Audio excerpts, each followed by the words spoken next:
Everyone has been blaming President Trump for this week's border crisis, but it wasn't his idea alone. We can also thank Trump's senior policy advisor, Stephen Miller. President Trump's senior policy advisor, Stephen Miller, has reportedly played a big role in the shaping of this administration's immigration policy. Stephen Miller has been one of the main drivers, pushing the president into enforcing the separation policy. But he's never making the president do something he doesn't want to do or do something he doesn't believe in. For more on this, we turn to senior political analyst Michael Kosta, everybody.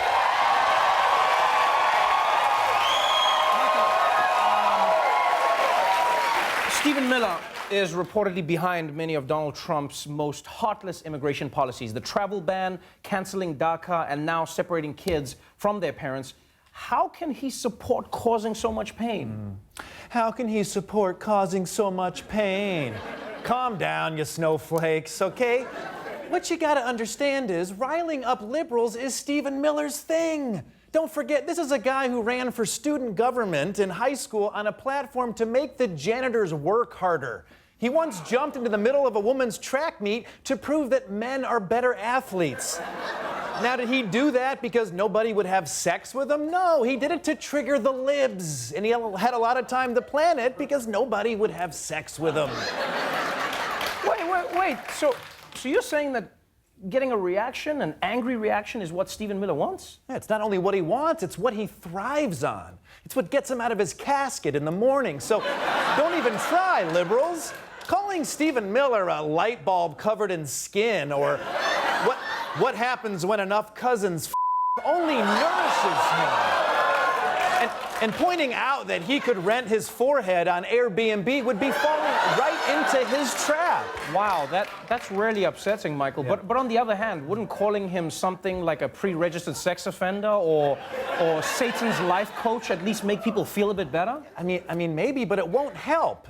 You're talking about a guy who puts his whole mouth on a public water fountain. You can't get to him.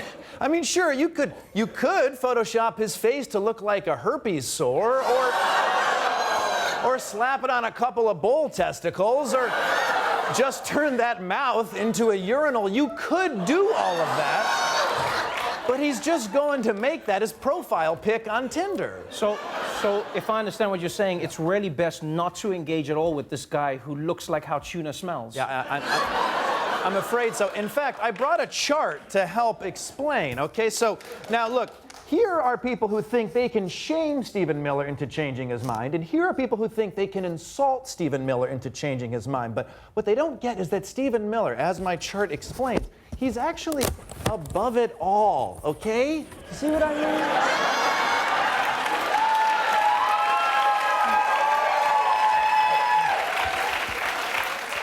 He looks like a huge dickhead. What did I just say, man? I'm still learning. Michael Kosta, everyone.